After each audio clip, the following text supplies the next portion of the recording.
Hello guys, कैसे हो आप सब। उम्मीद करता हूँ कि आप सब अच्छे और सही सलामत होंगे।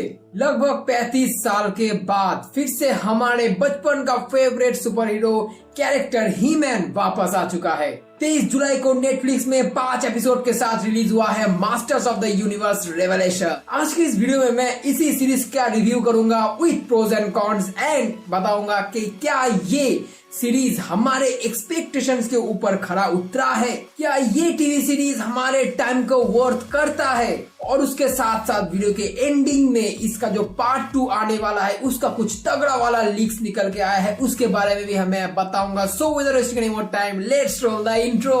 अगर आपने अभी तक मेरे चैनल को सब्सक्राइब नहीं किया तो प्लीज काइंडली पहले मेरे इस चैनल को सब्सक्राइब कर लो और उसके साथ पास का जो घंटी का बटन है उसको भी दबा देना ताकि नए वीडियोस के नोटिफिकेशन आपका जब आए तब जल्दी आए।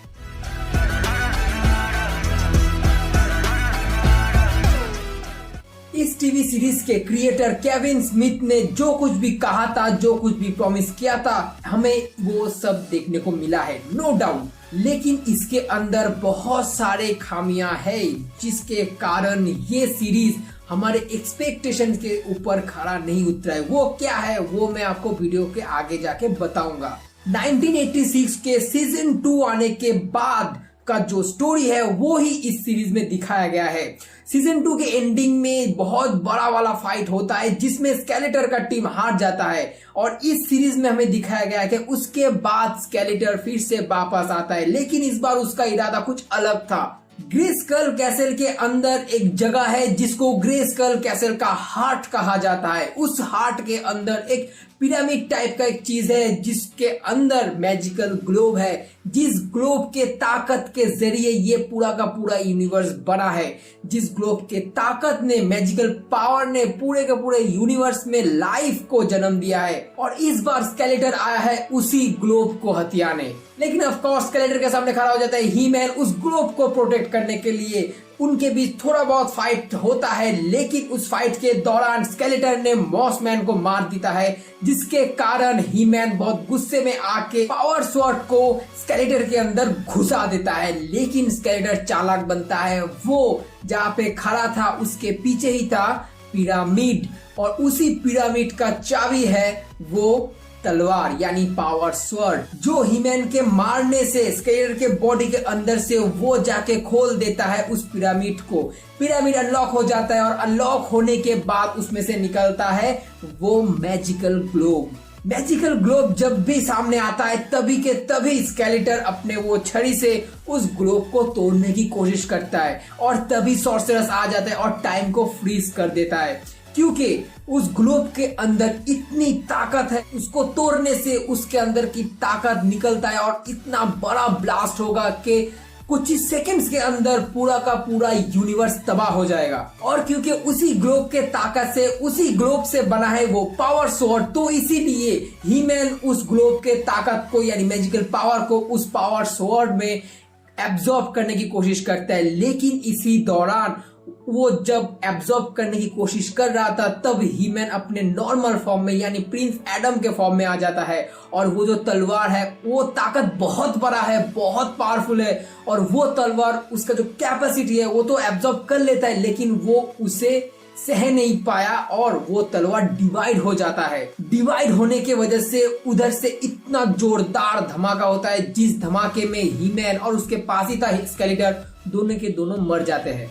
अब क्योंकि ग्लोब टूट चुका है, उसके अंदर का मैजिकल पावर स्वॉर्ड में एब्जॉर्ब हो चुका है और उस धमाके में सिर्फ और सिर्फ ही मैन और स्केलेटर ही मरा नहीं, उसमें वो जो तलवार है जो डिवाइड हो चुका था वो भी गायब हो जाता है और जिसके वजह से इटर्निया में अब कोई मैजिक नहीं बचता और धीरे धीरे उसमें जो कुछ मैजिक था बचा हुआ था वो जाने लगता है और इस वजह से इटर्निया तबाह होने की कगार में चला जाता है। और उसी वक्त उसका पूरा का पूरा जिम्मेदारी यानी इटर्निया को बचाने के लिए जो जिम्मेदारी है वो दिया जाता है टीला के ऊपर और टीला अपने साथियों के साथ ढूंढने लग जाती है उस तलवार को ताकि वो उस दो तलवार को एक कर पाए, फिर से पावर स्वॉर्ड बना पाए और फिर वो उस कैसल को फिर से बचा पाए, जिसके कारण वो इटर्निया को भी बचा सकती है। फर्स्ट एपिसोड में ही हमें ये सब दिखाया जाएगा। सेकेंड, थर्ड एंड फोर्थ में कैसे टीला जाता है उस पावर स्वॉर्ड को, कहां से ढूंढता है, फिर जाके उसको कैसे लेकर आके कैसे उसको जोड़ता है एक्सेट्रा, बहुत सारी चीजें हमें दिखाया जाएगा। मैंने आपको इसके टीजर ट्रेलर के ब्रेकडाउन वीडियो में मैं बताया था कि ऐसा कुछ होने वाला है जिसके कारण इटर्निया के जो ग्रेस्कल का मतलब अच्छाई वाला टीम है और बुराई वाला यानी स्नेक माउंटेन का जो एविल टीम है वो सब एकजुट होके इटर्निया को बचाने के लिए लग जाएंगे। और वही चीज हमें देखने को मिला है इसमें। फर्स्ट एपिसोड में जो चीज होता है जिसके कारण इटर्निया से पूरा का पूरा मैजिक चला जाता है, जिसके कारण इटर्निया तबाह होने के कगार में चला जाता है, तब अच्छा वाला टीम बुरा वाला टीम एक साथ मिलके उसको बचाने की कोशिश करता है। कैसे ग्रेस्कल कैसल बना है, ग्रेस्कल कैसल का नाम कैसे ग्रेस्कल रखा गया है, कहां से ये पावर स्वॉर्ड आया है, क्यों आया है, हीमैन कैसे बना है, हीमैन के बाद हीमैन के पहले कौन था, क्यों था, कैसे बना था हीमैन, एक्सेट्रा जो भी सारे सवाल है यानी हिस्ट्री पूरा का पूरा हिस्ट्री का किताब खोल के रख दिया है ये पार्ट 1 ने। लेकिन इसके अंदर जो खामियां है वो ये है कि इसमें जो फर्स्ट एपिसोड है उसका सिर्फ आधा हिस्सा ही आपको हीमैन देखने को मिलेगा। उसके अलावा सेकेंड, थर्ड, फोर्थ, फिफ्थ इन चारों एपिसोड में आपको हीमैन नहीं देखने को मिलेगा।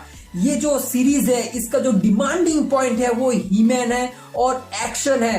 एक्शन भी इसमें उतना ज्यादा नहीं है, जो कुछ भी है वो उतना ज्यादा इम्पैक्टफुल नहीं है।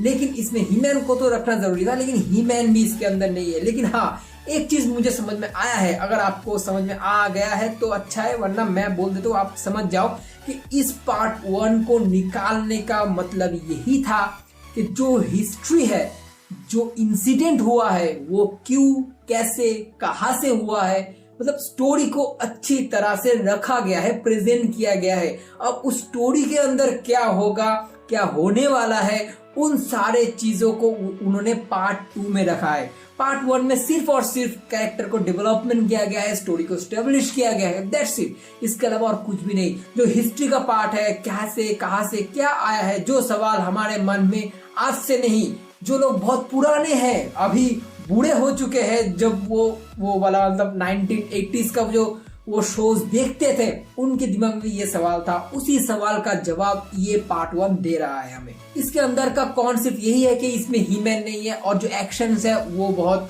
कम डाला गया है, बहुत ही कम। और उसके साथ साथ मुझे जितना लगा है कि ये जो टीवी सीरीज है ये बच्चों वाला सीरीज हो चुका है। अभी पता नहीं, अभी पार्ट 2 में बड़ों वाला कुछ दिखाएंगे, लेकिन जो कुछ भी है, फाइट सीन बोलो, कुछ भी बोलो, जो कुछ भी है पूरी तरह बच्चों वाला है। मतलब मजा नहीं आया, जितने एक्सपेक्टेशन था वो उस एक्सपेक्टेशन में खरा नहीं उतरा है, जो बहुत ही मतलब अच्छा नहीं लग रहा मुझे, क्योंकि हीमैन मेरा फेवरेट कैरेक्टर था बचपन से ही। और आज उसका जो मतलब कि हाँ, इतना अच्छा सीजीआई इफेक्ट के साथ वो आया है कि मुझे तो बहुत अच्छा लगा है, लेकिन जो एक्सपेक्टेड इसके स्टोरी के साथ था वो मुझे देखने को नहीं मिला, इसलिए थोड़ा डिसअपॉइंटमेंट है। लेकिन चलो कोई बात नहीं, इसको समझना भी चाहिए था। इसके अंदर जो कुछ भी है वो थोड़ा इंटरेस्टिंग था, तो इसलिए माफ कर दिया।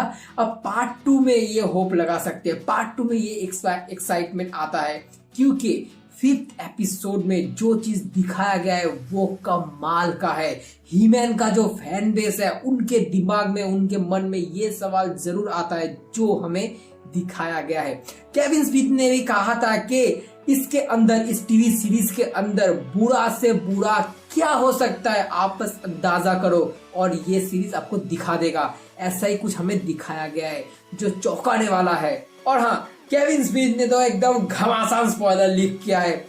जो 7, 8, 9, 10, 6 तो कंप्लीट हो चुका है, 7, 8, 9, 10 इसका जो बाकी था, मतलब म्यूजिक का बाकी था, शूटिंग का कुछ बाकी था, एडिटिंग का कुछ बाकी था, वो सब कुछ कंप्लीट हो चुका है। इसमें बस फाइनल टचअप देना बाकी है, जो लगभग अगस्त के आखिरी टाइम तक आई थिंक कंप्लीट हो जाएगा पूरी तरह से। और शायद हमें ये देखने को मिल जाए इसी साल एंडिंग के टाइम, मतलब दिसंबर के आगे या दिसंबर में देखने को मिल सकता है। ये कंफर्मेशन नहीं है, ये मैं बस लीक से जो कुछ भी मुझे मिला है उससे हिसाब से आपको बता रहा हूँ। और उसके साथ साथ और एक घमासान, एकदम चौंकाने वाला, एकदम एक्साइटमेंट बढ़ाने वाला एक लीक आया है। वो ये है कि एपिसोड नंबर 7 और एपिसोड नंबर 8 में मोस्ट प्रोबेबली ऐसा हो सकता है, क्योंकि लीक है, मैं कंफर्म नहीं बोलना चाहता, बस मैं आपको बताना चाहता हूँ कि ऐसा हो सकता है। एपिसोड नंबर 7 में, एपिसोड नंबर 8 में मोस्ट प्रोबेबली स्केलेटर के साथ हीमैन का ब्रूटल फाइट होने वाला है। एज पर ये वर्ड मेरा नहीं है, ये वर्ड केविन स्मिथ के ब्रूटल फाइट होने वाला है। ऐसा फाइट होगा जो हमने अभी तक आज तक नहीं देखा है हीमैन के सीरीज में।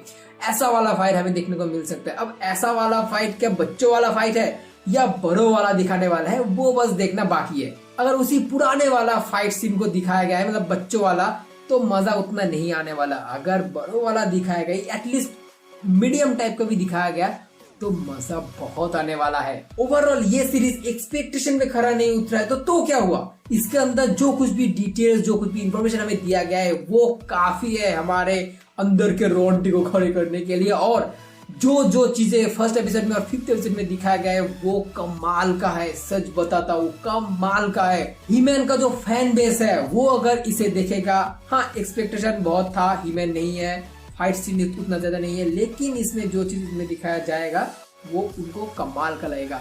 जिन लोगों को हीमैन के बारे में नहीं पता, वो भी इसको देख सकते हैं, क्योंकि ये देखना जरूरी है। क्योंकि पार्ट 2 को अगर समझना है तो इसे देखना जरूरी है। और इसे आप देखो, ये कंफर्म है कि ये आपको पसंद आएगा, अच्छा लगेगा। उतना भी बुरा नहीं है कि आपको इसमें एकदम देखने के लायक कुछ भी नहीं, ऐसा नहीं है। बहुत कुछ है देखने लायक, आप देख सकते हो। सीजीआई वर्क जो है वो एकदम अपर लेवल का है, एकदम कमाल का है। So you can watch this series without any hesitation. So guys, आज का वीडियो बस इतना ही। अगर आपको मेरा वीडियो पसंद है तो मेरे इस वीडियो को लाइक कर देना। अगर आपको मेरा एक काम पसंद है तो मेरे इस काम करें, मेरे इस चैनल को सब्सक्राइब कर दो और उसके साथ पास का जो घंटे का बटन है उसको भी दबा देना, ताकि नए वीडियोस के नोटिफिकेशन आपको जब आए तब जल्दी आए। तो फिर मिलेगा अगले वीडियो में, तब तक stay home, be safe and जय हिंद।